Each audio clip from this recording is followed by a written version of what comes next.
جانوروں کے حقوق یہ ہے رحم اور شفقت کا حکم۔ رسول اللہ صلی اللہ علیہ وآلہ وسلم نے فرمایا، جو زمین والوں پر رحم کرتا ہے آسمان والا اس پر رحم کرتا ہے۔ ترمذی۔ جانوروں کے ساتھ رحم دلانہ سلوک مومن کی پہچان ہے۔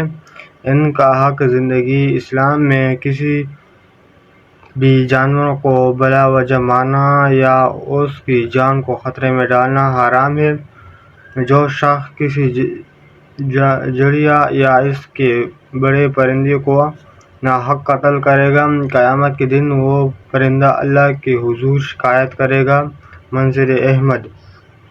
خالص غذا اور پانی دینا، جانوروں کو کھانا اور پانی دینا۔